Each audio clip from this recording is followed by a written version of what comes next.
नमस्कार। आज म यस कथामा रहेको अथवा स्वाद शीर्षकको कथाको अभ्यास खण्डहरू लिएर उपस्थित भएको छु र स्वाद शीर्षकको कथा नेपाली किताब कक्षा 9 को नयाँ पाठ्यक्रम अनुसार प्रकाशित एउटा कथा हो र यो नयाँ पाठ्यक्रमको पाठ 2 मा रहेको छ र यो कथामा नेपाल आजभन्दा करिब 50औं वर्ष अगाडिको एउटा सहरी र सहरभित्रको पनि सामान्य जागिर अथवा कम आम्दानी हुने व्यक्तिहरूको एउटा आर्थिक अवस्थाले कष्टकर रहेको जीवनलाई कसरी बिताएको थियो अथवा कम आर्थिक अवस्था भएका व्यक्तिहरूले कसरी चाहिँ आफ्नो जीवन निर्वाह गरिरहेका थिए भन्ने कुरा मुख्य गरी यस कथामा समावेश गरिएको छ। त्यही कथाका सरसर कथा वाचनपछि आज चाहिँ मैले केही अभ्यास खण्डहरू लिएर आएको छु र यसको कथाको कथा वाचन र कथाका बारेमा व्याख्याहरू पहिला भइसकेको छ र कथाको विश्लेषण पनि योभन्दा अगाडिको भिडियोमा मैले प्रस्तुत गरिसकेको छु र त्यही कुरा आज चाहिँ यसको अभ्यास खण्ड केही लिएर म उपस्थित भएको छु। जस्तै शब्द भण्डारबाट यसको अभ्यास खण्ड सुरु भएको छ। दिएका शब्दको अर्थ लेख्नुहोस् भनेको छ। अब यहाँ अर्थहरू यसमा भएका नि हुन सक्छन्, नभएका नि हुन सक्छन्। त्यसकारण अब यहाँ भएका शब्दहरू तपाईले यहीँबाट खोज्न सक्नुहुन्छ। यदि नभएका शब्दहरू पनि म यहाँ केही भन्दिनै छु भनेदेखि तपाईहरूले आफ्नो बुझेर अथवा शब्दकोश हरेक प्रयोग गरेर चाहिँ बढीभन्दा बढी हामीले शब्द भण्डारहरू ज्ञान बढाउनु पर्ने हुन्छ। त्यसैको लागि यो शब्द भण्डारको 1 नम्बरमा दिएका शब्द अर्थ लेख्नु। जस्तै बहाली भनेको हामीले कथा पढेको आधारमा बहाली भनेको के त कुनै पनि जागिर आदिमा नियुक्ति हुनु अथवा त्यसमा संलग्न हुनु भन्ने अर्थ हुन्छ र यसमा चाहिँ यसको अर्थ अनुसार चाहिँ बहाली भनेको कुनै पनि पद सम्हाल्नु अथवा अब यसलाई एक शब्दमा भन्दा चाहिँ हामीले पदमा नियुक्ति हुनु अथवा नियुक्ति भनेर भन्न सक्छौँ। गर्व भनेको एउटा गौरवको अनुभूति अथवा गौरवको अनुभूति र आफू केही हो भन्ने एउटा घमण्ड अथवा सकारात्मक खालको घमण्ड र अथवा गौरव भनेर पनि हामीले भन्न सक्छौँ। गौरव। फारो भनेको चाहिँ जतन गरेर पुर्याएर जतन गर्नु। भाउ भनेको मूल्य भइहाल्यो। अब ज्यास्ती भनेको धेरै, नोक्सानी भनेको घाटा, अड्डी भनेको चाहिँ जिद्दी अथवा एउटा जिद्दीपन, अड्डी भन्नाले जिद्दीपन भन्ने बुझिन्छ। तोड भनेको चाहिँ एक किसिमको पीर, ताप अथवा त्यो आधारमा बुझ्नु छ। तोड भन्नाले चाहिँ चोट लाग्नु अथवा मनमा चोट लाग्नु अथवा तोड पर्नु भनेको पीर पर्नु भन्न सकिन्छ भने टोकरी भनेको चाहिँ बाँस अथवा निगालो चोया आदिबाट बनाइएको डाली जस्तै एउटा सानो भाँडो हो र यसलाई एक प्रकारको डाली भन्दा पनि हुन्छ। विभिन्न किसिमका सर सामानहरू राख्नको लागि बनाइएको भाँडोलाई टोकरी भनिन्छ र हामीले यहाँ यसमा टोकरीमा राखेर माछा व्यापार गरेको बेचेको भन्ने कथामा उल्लेख भएको छ। त्योबाट पनि हामीले यसको केही बुझ्न सक्छौँ। अब कथामा यहाँ 2 मा चाहिँ छ यहाँ, गर्या, सक्या, 5 वटा, चिन्या, काट्या, कहाँ, पक्नुस्, लानुस् जस्ता बोलीचालीमा प्रयोग गरिने शब्दहरू छन्। यी शब्द चाहिँ पाठको सन्दर्भ ख्याल गरी उक्त शब्द शुद्ध रूप लेख्नुहोस् भनेको छ। पाठमा प्रयोग भने अनुसार कथामा रहेको यहाँको ठाउँमा यहाँ हुन्छ, गर्या ठाउँमा चाहिँ गरेको, सक्या सकेको, 5 वटा भनेको 5 वटा, चिन्या भनेको चिनेको, काट्या काटेको, कहाँ भनेको कहाँ,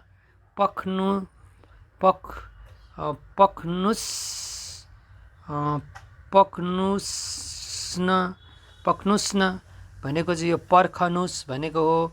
अनि लानुस् भनेको लैजानुस् भनेको हो। यस्ता शब्द चाहिँ हामीले लेख्दा चाहिँ शुद्ध रूप लेख्ने रूप चाहिँ तिनीहरू हुन्छन्। के त यहाँ भनेको य र हको आकार माथिको चन्द्रबिन्दु यहाँ, गर्या भनेको गरेको, सक्या भनेको सकेको, 5 वटा भनेको पाँचवटा भनेको पाँचवटा, चिन्या चिनेको, काट्या काटेको, कहाँ कहाँ, पक्नुस् पक्नुस्न पक्नुस्न पक्नुहोस्, पक्नुस्नको पक्नुहोस्, लानुस्को लानुहोस्।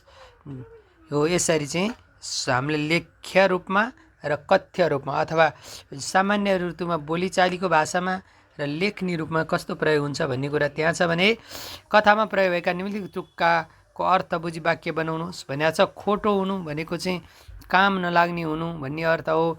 अड्डी कस्नु भनेको चाहिँ जिद्दी गर्नु अथवा हुँदै हुँदैन भन्ने एउटा अडान लिनु हो। मुखैमा झुन्निनु भनेको चाहिँ केही खाएर चाहिँ त्यो स्वाद आफ्नो मुखमा बसिरहनुलाई भनिन्छ भने। त्यसै गरी सेखी झिक्नु भनेको चाहिँ आफ्नो इख अथवा आफूले भनेको कुरालाई फिर्ता लिनु भन्ने अर्थमा यसमा छ सेखी झिक्नु भनेको चाहिँ अथवा आफ्नो इच्छालाई अथवा आफ्नो चाहनालाई स्थगित गर्नु भन्ने खालको अर्थ पनि हुन्छ सेखी झिक्नुको। अब यसलाई हामीले विभिन्न तरिकाले प्रयोग गर्न सक्छौँ। अब यहाँ चाहिँ कस्नु, हुनु, झुन्निनु, झिक्नु भनेर यो असमापिका क्रियाको रूपमा अथवा क्रियामूलको रूपमा आएकाहरूलाई हामीले वाक्यमा प्रयोग गर्दाखेरि यसलाई समापिका क्रियाको रूपमा राख्न सक्छौँ। जस्तै खोटो हुनु भने के त गरिबहरूको भाग्य नै खोटो भएर उनीहरू दुःख पाएका हुन् भनेर भन्नु रूढिवादी सोच हो भनेर भन्न सकिन्छ। भन्नुको मतलब यो कथाको आशय अनुसार पनि बनाउन सकिन्छ भने आफूले कुनै खोटो हुनु भनेको नेपाली पैसा विदेशमा लाँदाखेरि खोटो हुन्छ भनेको त्यहाँ चल्दैन अथवा काम नलाग्ने हुन्छ भन्दा पनि हुन्छ। अड्डी कस्नु भन्नाले भाइले आज मलाई खेलौना किन्दे भनेर अड्डी कसिरहेको छ। मुखैमा झुन्निनु भनेको आज बिहान खाएको तरकारी मेरो मुखैमा झुन्डिरहेको छ भन्नुको अर्थ चाहिँ केही कुरा खाएर त्यो स्वाद नबिर्सनुलाई मुखैमा झुन्निनु भनेको हो। यहाँ त्यसै गरी सेखी झिक्नु भनेको चाहिँ अघि नै भने अब आफ्नो एउटा अडानबाट फिर्ता हुनु अथवा आफ्नो एउटा चाहनाबाट हट्नु भन्ने खालको कुरा छ। कथामा के प्रसङ्ग छ त सेखी झिक्नु कारिन्दाकी श्रीमतीले अथवा स्वास्नीले आफ्नो सेखी झिकी भन्ने अर्थमा प्रयोग भएको छ। यसबाट के त उसले चाहिँ आफूले गएको चाहेको कुरा चाहिँ गरिन भन्ने आशयमा आएको भएर यहाँ चाहिँ सेखी भनेको एक कुरा अर्को डा गर्नु रिस गर्नु भन्ने अर्थमा नि आउँछ। अब यसबाटमा चाहिँ त्यो कथाको आधार हामीले बुझ्ने हो भने आफ्नो चाहनाहरू झिक्नु अथवा चाहनाबाट पछि हट्नु भन्ने अर्थ आउँछ। त्यसैले के त यही पाठकै आधारमा बनाउनु भयो भने पनि हुन्छ।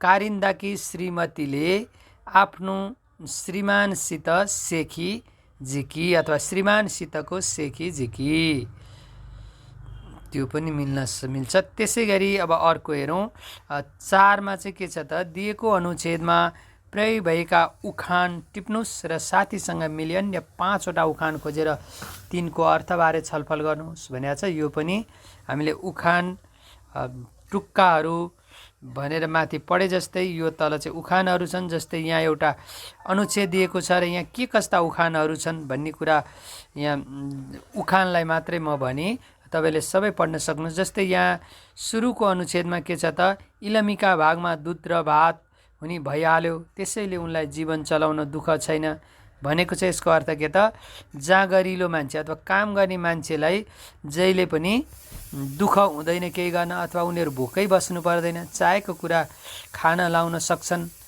भन्ने अर्थमा इलमीको भागमा दुध र भात हुने भइहाल्यो भनेको काम गर्ने मेहनत गर्ने मान्छेले जहिले पनि त्यसको प्रतिफल पाउँछ भन्ने अर्थमा आएको छ। त्यसै गरी यहाँ तल आएर अर्को उखान के आएको छ त भन्दाखेरि छिमेकी अल्छी प्रसाद आएर भने के दुःख गर्छौ जाँगर प्रसाद कुरु कुरु बसेर खाना छोडेर। जाँगर प्रसादले भने अहिले दुःख गरेर केही जोजाम गर्यो भने बुढेसकालमा बसेर खान पाइन्छ। अघिको तितो पछिको मिठो भन्ने थाहा छैन भन्ने यहाँ अर्को उखान चाहिँ के हो त अघिको तितो पछिको मिठो भन्ने थाहा छैन भन्नुको मतलब पहिला दुःख गर्यो पहिला अलिकति मेहनत गर्यो भने पछि सुख पाइन्छ अथवा दुःख पछि सुख आउँछ भन्ने अर्थमा यो आएको छ। त्यसै गरी अर्को जहाँ गर्न साँगर खाने बेला आँगर गरेर हुन्छ भनेको चाहिँ के त जहाँ गर्न सागर खाने बेला आँगर भन्ने यो अर्को उखान हो। यसको मतलब चाहिँ काम गर्ने बेलामा चाहिँ अल्छी गर्ने, तर खाने लाउने अथवा चाहना त्यो चाहिँ मिठो मिठो खाना खोज्ने, खान मात्र खोज्ने, काम नगर्ने भन्ने अर्थमा चाहिँ यो आएको। जहाँ गर्न सागर खाने बेला आँगर भन्ने उखान चाहिँ यसरी आएको छ। अब यहाँ तल गएर त्यसै गरी अल्छी प्रसादबाट हेर्दै जाँदा तल अर्को उखान के आएको छ त, अल्छी किन गोरु लखेट्दैछौ, त्यो मान्छेले भन्यो हेर्नुहोस् न कत्रो मेहनत गरेर साग छरेको थिएँ, गोरुले सबाखबै पारेछ, रातभरि करायो दक्षिणा हरायो, दक्षिणा हरायो झैँ पो भयो त भनेको छ। यसमा चाहिँ के त रातभरि करायो दक्षिणा हरायो भनेको चाहिँ मेहनत गर्यो परिश्रम गर्यो, त्यसपछि त्यहीबाट केही फल प्राप्त नहुने अवस्था आउनुलाई चाहिँ के भनिन्छ त रातभरि करायो दक्षिणा हरायो भनेको छ। यो चाहिँ के रहेछ त काम गर्यो तर मेहनतको फल पाउने बेलामा चाहिँ त्यो नोक्सान भइदियो अथवा त्यो पाइएन भने यो उखानको प्रयोग हुन्छ। त्यस्तै अब तल अर्को उखान के छ त, अब अर्को उखान चाहिँ के छ भने यहाँ दिन उजेली सुती गुमाई, रात उजेली बिस्कुन सुकाई गरेर पनि काहीँ जीवन चल्छ भन्ने अर्थले चाहिँ के छ त हामीले समयको महत्त्व बुझेर काम गर्न नजान्नु, अथवा उदाहरणको लागि दिनको उज्यालोमा चाहिँ सुतेर बिताएपछि जब रात पर्यो त्यसपछि बिस्कुन सुकाउन लागेर हुन्छ त भन्नुको मतलब बिस्कुन भनेको कुनै पनि वस्तुहरू अथवा खाद्य वस्तुहरू विशेष गरी त्यसलाई अन्नहरूलाई चाहिँ घाममा सुकाउने कुरालाई बिस्कुन भनिन्छ। अब जब रात पर्छ त्यसपछि घाम नै अस्ताइसकेको अवस्थामा कसरी बिस्कुन सुक्छ भन्नुको अर्थ के हो त, यो उखानले चाहिँ हामीले बुझ्नुपर्ने चाहिँ समय हुन्जेल चाहिँ काम नगर्ने, तर समय ढिला भएपछि काम गर्छु भन्नाले त्यसको प्रतिफल राम्रो हुँदैन अथवा सफल हुँदैन भन्ने छ। त्यस्तै अब तपाईँहरूले चाहिँ यसबाट अन्य धेरै उखानहरू हुन सक्छन्, ती उखानहरूलाई टिपेर त्यसको अर्थबारे छलफल गर्ने र त्योबाट वाक्यहरू पनि बनाउनु खोज्नुहोस् भनेको छ। जस्तै धेरै उखानहरू हुन्छन्, पशुपतिको जात्रा सिद्राको व्यापार, हुने बिरुवाको चिल्लोपात भने जस्तै धेरै अरू उखानहरू हुन्छन्, कानो गोरुलाई औँसी नपुर्ने, नाच्न नजान्ने आँगन टेढो, यस्ता धेरै उखानहरू हुन्छन्। यी उखानहरूलाई तपाईँहरूले त्यसको अर्थ पत्ता लगाउँदै वाक्य प्रयोग गर्न सिक्ने, अथवा हाम्रो उखान टुक्काले गर्दाखेरि के हुन्छ त, उखान टुक्काहरू आदिले गर्दाखेरि भाषा मिठो हुन्छ अथवा धेरै कुरालाई सजिलैसँग भन्न सकिन्छ। अब यो तल अनुकरणात्मक शब्द पहिचान गर्नुहोस् भनेको छ। यो पनि शब्द भण्डारभित्रको अनुकरणात्मक भन्ने बित्तिकै काम कसरी हुन्छ अथवा कसरी हुन्छ भन्ने प्रश्नको उत्तरमा आउने शब्दहरू नै अनुकरणात्मक शब्द हुन् र यो पदवर्गभित्र चाहिँ क्रिया विशेषणमा अथवा क्रियायोगीमा पर्छ। जस्तै यो वाक्य यो अनुच्छेदमा चाहिँ के प्रयोग भएको छ भन्दा, लुरु लुरु आयो, थपक्क बस्यो, अनि घुटुक्क निल्छु भन्ने ठाउँमा घुटुक्क, अनि जुरुक्क उठ्नु भयो भन्ने ठाउँमा जुरुक्क, अनि सरासर गाग्रो भएको ठाउँमा जानुभयो भनेको ठाउँको सरासर, अनि घट घट पारेर सबै पानी खायो भन्ने ठाउँमा घट घट हो। यहाँभित्र कुन कुन रहेछ त, लुरु लुरु, थपक्क, अनि घुटुक्क, जुरुक्क, सरासर, घट घट, यी चाहिँ यो अनुच्छेदमा भएका के हुन् त अनुकरणात्मक शब्दहरू हुन्। यसरी अब अर्को पेजमा चाहिँ के त अनुकरणात्मक शब्द र तिनले जनाउने कार्यविधि जोडा मिलाउनुहोस् भनेको छ। यो पनि एकदम नै सजिलो छ। फटाफटको के हुन्छ त, फटाफट हिँड्नु, गमलङ्ग चाहिँ के त ओड्नु, केही गमलङ्ग पुरै ओड्नु, गमलङ्ग ओड्नु भनिन्छ। त्यस्तै घ्याच्च चाहिँ यहाँ के छ त रोकिनु छ। कप्पा कप चाहिँ के हो त खानु छ। छ्याङ्ग उज्यालो हुनु, अनि छ्याङ्ग उज्यालो हुनु।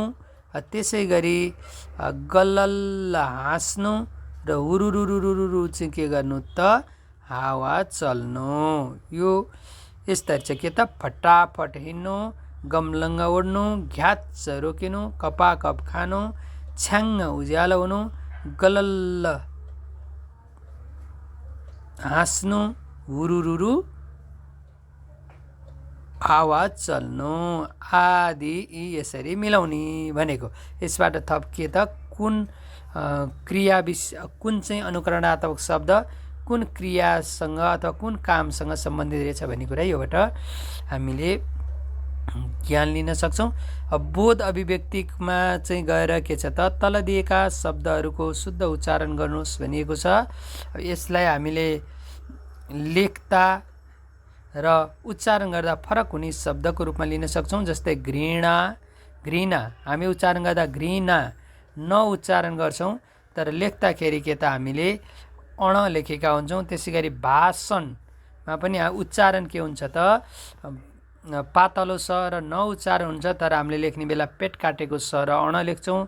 स्वास्थ्य स्वास्थ्य स्वास्थ्य यहाँ पनि के छ त हामीले लास्टको यलाई ये उच्चारण हुन्छ स्वास्थ्य।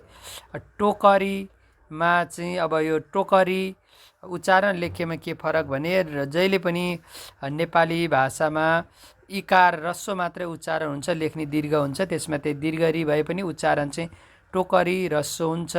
सान्त्वना गरौँ महँगो ज्यालादारी विक्रेता। घृणा भाषण स्वास्थ्य टोकरी सान्त्वना गरौँ महँगो ज्यालादारी विक्रेता। यसरी बोध तथा अभिव्यक्तिको 1 नम्बरमा त्यो अभ्यास रहेको छ। त्यसै गरी स्वाद कथाको अनुच्छेद पालै पालो सस्वर वाचन गर्नु भने अवश्य पनि तपाईँहरूले वाचन गर्नुभयो होला। आफू एक्लै हुँदा पनि कथाहरू आदि आवाज निकालेर पढ्ने बानी गर्नुपर्छ। यसबाट एक त आफू पढ्ने बानीको विकास हुन्छ। हामी जति पढ्यो त्यति ती शब्दहरू हाम्रो दिमागमा बस्छ र हामीलाई लेख्ने बेला पनि शुद्धसँग लेख्न सक्ने भएको हुनाले आफू एक्लै भएर पढ्दा पनि आवाज निकालेर पढ्ने बानी गर्नुहोला। र अवश्य पनि कक्षामा पढाइ हुँदाखेरि कक्षा कोठामा चाहिँ पालै पालो तपाईँले सस्वर वाचन गरेर यो पढ्नुहुन्छ र पढ्नु पनि भयो होला। दिएका शब्दको अक्षर संरचना पढ्नुहोस् र पाठबाट अक्षर सङ्ख्या फरक फरक भएका 5वटा शब्द टिपी तिनको अक्षर संरचना देखाउनुहोस् भनेको छ। हामीले अक्षरको संरचना र सङ्ख्यालाई उच्चारणको आधारमा निर्धारण गर्छौँ। जसरी हामीले 1 नम्बरका बोध अभिव्यक्ति 1 नम्बरमा उच्चारण सिक्यौँ, त्यस्तै गरी हामीले एउटा जुन शब्द हुन्छ त्यसलाई चाहिँ हामीले उच्चारणको आधारमा अक्षर गन्छौँ। र जहिले पनि अक्षर बन्नको लागि व्यञ्जन वर्णले स्वर वर्णको सहायता लिएको हुन्छ र त्यसकारण उच्चारणमा स्वर वर्ण आउने शब्द आएपछि मात्रै त्यसले अक्षरको रूप लिन्छ भने। जस्तै यहाँ शब्द उ एउटा सिङ्गो शब्द हो, सर्वनामको रूपमा आएको भए त्यसको अक्षर संरचना चाहिँ के त उच्चारण गर्दाखेरि हामीले रस्व उ उच्चारण गर्छौँ, अक्षर सङ्ख्या 1 भयो। त्यसै गरी यसको शब्द त यो निपातको रूपमा आएको शब्द भयो, यसलाई तको रूपमा चाहिँ प्राय निपातमा आउँदा मात्रै यसलाई हामीले शब्द मान्न सक्छौँ। तर शब्द मान्न सक्छौँ भने यसलाई अक्षर चाहिँ कसरी भयो भन्दा त प्लस अ अथवा त व्यञ्जन वर्णमा अ स्वर वर्ण मिलेर यो त भएपछि एउटा अक्षर भएको छ र यसको पनि शब्द सङ्ख्या कति छ त 1 छ। त्यसै गरी अब अर्को दोषी छ। दोषीमा पनि के फरक छ त यसको अक्षर संरचनामा दो र उच्चारण पातलो सको रस्व हुने भएर दोषी भएको छ। यहाँ पनि हामीले कति त 2 अक्षर देख्यौँ। त्यसै गरी पत्तोमा पत प्लस प्लत डट तो देख्नु गर्दा के त पत एउटा अक्षर हो भने तो अर्को अक्षर हो, त्यसकारण यो 2 अक्षर हो। कसरी जहिले पनि आदि अक्षर कि त अगाडिको अक्षरसँग मिलेर उच्चारण हुन्छ कि त पछाडिको अक्षरसँग मिलेर उच्चारण हुन्छ। त्यसकारण यो पत्तोको पछिको आदि त चाहिँ पसँग जोडिएर उच्चारण भएको छ भने तो पछाडि भएको हुनाले 2 अक्षर भयो। त्यस्तै गरी स्वाभाविकको आदि स चाहिँ पछाडिको ओसँग मिलेर उच्चारण भएको हुनाले त्यो आदि र त्यो ओ एउटै अक्षर गनिन्छ। त्यस स्वाभाविक स्वाभाविक हामीले लेख्दाखेरि चाहिँ स्वाभाविक कको खुट्टो नकाटी लेख्यौँ, ओ लेखे पनि उच्चारण हाम्रो चाहिँ के हो त स्वाभाविक भएको हुनाले यो चाहिँ कति 3 अक्षरको भयो। यसै गरी तपाईँले त्यसका विभिन्न अक्षरहरूलाई के गर्ने त अक्षरमा बदलेर अक्षर सङ्ख्या र त्यसको संरचना देखाउन सक्छौँ। जस्तै पाठमाबाटै समावेश भएका हामी माथिका शब्दहरूको केही यहाँ सरस्वतीमा भन्ने जस्तै ज्यालादारी उच्चारण के हो त ज्या डट ला डट दा डट रस्सो री हुन्छ। त्यसपछि कति अक्षर भयो त ज्या एउटा, ला एउटा, दा एउटा, री एउटा गर्दा त्यो 4 अक्षरको भयो।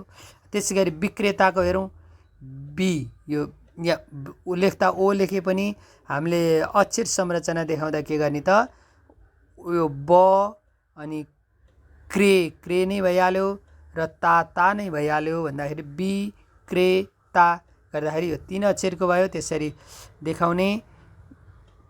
त्यस्तै गरी त स्वास्थ्य लेख्नु पर्यो भने के त स्वा एउटा, श्वास एउटा हुन्छ र थ्य अर्कोमा हुँदाखेरि श्वास एउटा थ्य हामीले उच्चारण गर्दा स्वास्थ्य स्वास्थ्य स्वास्थ्य गर्छौँ। त्यसकारण यो के त स्वास्थ्य भन्दा पनि अझ स्वास्थ्य उच्चारण गर्ने भएको, स्वास्थ्य उच्चारण गर्ने भएकोले के त श्वास एउटामा र थ्य र ए लेखेर स्वास्थ्य यो 2 अक्षरको हुन्छ। यसै गरी टोकरीको पनि टो क अनि रस्वरी टोकरी गर्दाखेरि 3 अक्षरको हुन्छ। अब सान्तोना गर्दा के हुन्छ सान एउटा डट तो डट ना गर्दाखेरि यो 3 अक्षरको हुन्छ हो। यसरी चाहिँ हामीले अक्षरको संरचनाहरू र अक्षरको सङ्ख्या देखाउन सकिन्छ। अब यसका लगभग सामान्य अभ्यासहरू यहाँ छलफल गरेँ। अब यहाँ कथाको संरचनाको आधारमा भनियो 4 नम्बरसम्मको म केही तपाईँलाई बताउँछु। यसमा चाहिँ अहिलेको कक्षा 9मा धेरै अभ्यासहरू छन् र हामीले खाली परीक्षामा पास हुने दृष्टिकोणले मात्रै हेर्ने होइन कि हामीले भाषा विषय पढ्ने भनेको परीक्षामा पास हुनुको साथसाथै परीक्षामा धेरै नम्बर ल्याउनु, अङ्क ल्याउनुको साथसाथै हामीले के त यसबाट चाहिँ भाषामा हुने बोल्ने, लेख्ने र भन्ने आदि सुन्ने हरेक कुरा चाहिँ शुद्ध रूपमा बुझ्ने आदिको लागि अथवा भाषामा शुद्धिकरण ल्याउनको लागि विशेष गरी भाषा पनि जोड दिन्छ। त्यसको आधारमा स्वाद कथाको संरचनासँग सम्बन्धित प्रश्न उत्तर भन्नुहोस् भने चाहिँ मौखिक छलफलको लागि नै हो। कथाको प्रारम्भ कुन सन्दर्भबाट गरिएको छ भन्दाखेरि कथाको प्रारम्भ चाहिँ के छ त उसले महिनौँ सावन नभएर धेरै दिनदेखि कारिन्दाले अथवा कथाको मुख्य पात्रलाई ननुहाएको भन्ने सन्दर्भबाट सुरुवात गरिएको छ, प्रारम्भ गरिएको छ भन्न सकिन्छ। त्यसैगरी कथाको संवादमा कतिजना पात्र उपस्थित छन् भने चाहिँ यहाँ चाहिँ प्राय जसो 2 जना 3 जना 4 जनासम्मको संवाद हामीले यहाँ भेट्न सक्छौँ। सुरुको संवाद के छ त कारिन्दा र उसकी श्रीमतीको बिचमा 2 जना भयो। पछि उनीहरूको यस कथामा अर्को के संवाद छ त माछा बेच्ने व्यक्ति र उनीहरू बिच माछा बेच्ने व्यक्ति र कारिन्दाका श्रीमान श्रीमती बिच पनि संवाद भएको छ। भने अर्को एउटा छोटो संवाद कहाँ भएको हामीले देखाइएको छ भन्दाखेरि जब कारिन्दाले अथवा यस कथाको पुरुष पात्र कारिन्दाले चाहिँ पैसा माग्न जाँदाखेरि त्यहाँ बगरे कान्छो भनिएको छ, उसँग उसले पैसा केही सापडिदेऊ भनेर माग्ने क्रममा उसले भर्खरै ज्यालामा खसी काटेको र सबै पैसा चाहिँ साउलाई बुझाएको भन्ने कुरामा नि संवाद भएको छ। त्यसकारण यसमा चाहिँ मुख्य गरी 4 जना चाहिँ यस कथाको संवादमा 4 जना पात्रको उपस्थित छन् भनेर लेख्न सकिन्छ। कथाको संवादमा 4 जना पात्रको उपस्थिति, 4 जना पात्रहरू उपस्थिति छन् भनेर लेख्न सकिन्छ। कथाको अन्त्य कुन घटनाबाट भएको छ भने चाहिँ कथाको अन्त्य चाहिँ जब उनीहरूले माछा र भात खाएर तृप्त भए र त्यसपछि चाहिँ उनीहरूले चाहिँ माछा खाँदाखेरि सापट गरेको पैसा भोलि जसरी भए पनि शोभालाई तिरिदिनु है भन्ने प्रसङ्गसँगै कथाको अन्त्य भएको छ भन्न सकिन्छ। कथाले कहाँको परिवेश अँगालेको छ भन्दा कथाले सहरी क्षेत्रको र सहरी क्षेत्रभित्रको एउटा गरिब व्यक्तिको परिवेशलाई अँगालेको छ, अथवा यहाँ परिवेश भने कहाँको भन्ने बित्तिकै सहरी परिवेश अँगालेको छ भनेर भन्दा नि हुन्छ। किनकि त्यहाँ सहरमा एउटा बजारमा किन्न गएको, महिनाभरिको सामान किनेको प्रसङ्गबाट के छ त यो सहरी क्षेत्रको परिवेशलाई अँगालेको छ भन्न सकिन्छ। र यसको आजको भिडियोमा मैले शब्द भण्डार र बोध तथा अभिव्यक्तिका 4 नम्बरसम्म केही कुराहरू तपाईँलाई छलफल गरेँ। यसबाट अवश्य पनि केही सहयोग मिल्यो होला भन्दै म बाँकी अभ्यासहरू अर्को खण्डमा ल्याउँदै आजलाई भने यति नै गर्छु। हस्त नमस्कार।